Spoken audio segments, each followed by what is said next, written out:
कसं असावं चीनकडून शिकावं, तंत्रज्ञान कसं जपानकडून शिकावं, धूर्तपणा कसं अमेरिकेकडून शिकावा, कपटीपणा कसं इंग्लंडकडून शिकावा, सोनं कसं काढायचं आफ्रिकेकडून शिकावं, तेल कसं काढायचं सौदी अरेबियाकडून शिकावं, संस्कृती कशाच्या माझ्या भारताकडून शिकावी।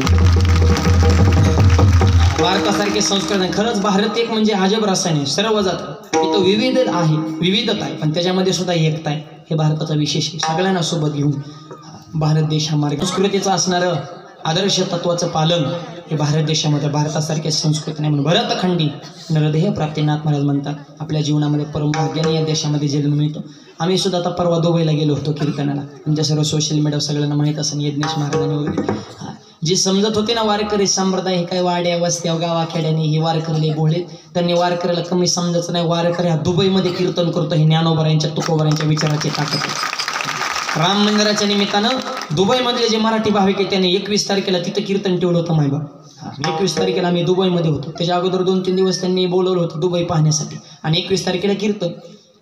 खरं शिस्त कशी असावी ही दुबईकडून शिकावं, जे चांगले त्याला चांगलंच म्हणलं पाहिजे माणसानं, अत्यंत शिस्त। रोडवर जर एखादा माणूस जर क्रॉस करत असेल तर 15 फूट गाडी लांब थांबते, त्याने 15 फूट लांब थांबला आधी माणसाला प्राधान्य, आणि जवळ जाऊन जर थांबला तर 2 लाख रुपये दंड आहे, 2 लाख, आणि आपल्यात घासून नेते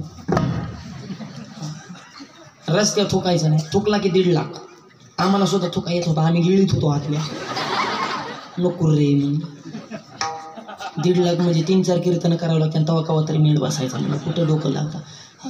शिस्त कशी असेल दुबईकडून शिकावं, आणि स्वतःचं पाणी नाही म्हणतात समुद्राचं पाणी गोड करून जगातली सगळ्यात उंच इमारत बुर्ज खलिफा त्यांनी बनवली, 152 मजले आहे, अर्ध्या सेकंदात तसं सेन्सर हात पुढं धरला की पाणी, आणि आपल्याकडे मरणाचं पाणी पण उपयोग नीट नाही, पाणी सुद्धा जपून वापरा, स्वतःचं काहीच नाही फक्त वाळूच रीतीच।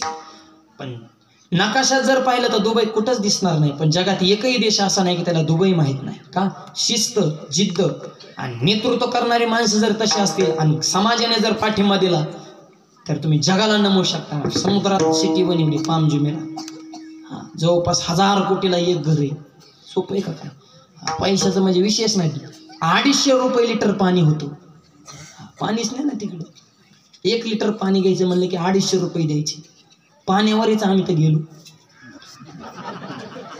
आणि आपल्यात आहे का आपल्याला पाण्याची किंमत? अरे जपून वापरा, वृक्षारोपण आपल्याकडे सगळे डोंगर आहेत, दऱ्या झाडे आहेत, निसर्ग आहे, पाणी समुद्र, आपल्याला सिस्टीमच लावता येईल। मी म्हणलं तुमच्याकडे पैसा नाही, नाही म्हणले पैसा आमच्यापेक्षा तुमच्याकडेच जास्त, भारतात जेवढा पैसा आहे तेवढा जगात कोणाकडे नसेल, फक्त दाबून ठेवलाय। ते म्हणले तुमच्या मुंबईत इतका पैसा असं 7 दुबई निर्माण करताना एवढ्या मुंबईत पैसा फक्त बाहेर काढण्यात लोक। तुमच्या पैशाचा उपयोग जरा जगासाठी झाला पाहिजे, समाजासाठी झाला, लोक कल्याणासाठी। मुस्लिम कंट्री मायबा, पण शिस्त म्हणजे शिस्त, चुकीला माफीच। दुबईमध्ये कीर्तन करून आलो माहिती, जे चांगले विवेकानंद म्हणले होते एका हाताने तुम्ही तुमची संस्कृती धरा, दुसऱ्या हातामध्ये जगात जे जे चांगले ते दुसऱ्या हातात धरा, भारत सुद्धा जगामध्ये क्रांती केल्याशिवाय राहणार नाही। अशी भारत देशाची सुद्धा यशस्वी वाटचाल सध्या चालू आहे, आणि लवकरात लवकर माझी भारत माता जगाला वंदनीय व्हावी हीच भारत मातेच्या। महाराज मी फक्त महाराष्ट्रात नाही, दुबई रिटर्न महाराज आहे।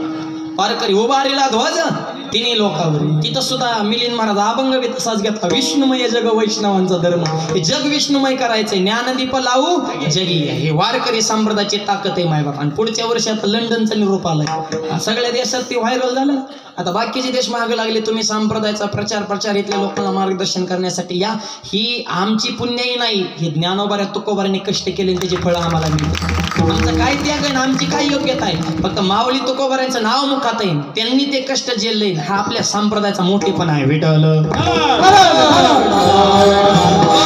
म्हणून हा वारकरी संप्रदाय वाढवणं, फुलवणं, त्याचा प्रचार करणं, प्रसार करणे आजच्या तरुण पिढीचं कर्तव्य। उठ तरुणात जागा हो, वारकरी संप्रदायाचा जागा हो। आमचा वारकरी संप्रदाय 700 वर्ष झाला अजूनही तसंच टिकून आहे, कारण इथं जोल झाला नाही, जे आहे ती क्लिअर खरं, दाखवून नाही लपून नाही उघड, त्याच्यामुळे आमच्यात लय वाढत बी नाही कमी बी होत नाही, हाई तेवढी टिकून थांबली नाही ना। अनेक संप्रदाय उदयाला आले बी संपले बी, कुठेच मेळ लागला नाही, पण हा चिरंतर असणार आमचा वारकरी संप्रदाय। आणि त्या तरुण मुलांनी हा सप्ताह म्हणजे काय, एकट्या माणसाचा कुणाचा नाही, आपल्या गावाचा सप्ताह आहे। ज्या गावात एकी असते, ज्या कुटुंबात एकी, त्या कुटुंबात त्या बाळाला म्हणा आराम करतो, आराम झोपून देवा, थोडं आराम करा तिकडं, मगर मंदिरात जाऊन झोपत थोडं, हा ते काय लय वर ताटकिळ होती त्याला बच्चा कंपनी बालगोपाळ मस्त ते पांढरे कपडे घालून आला हेच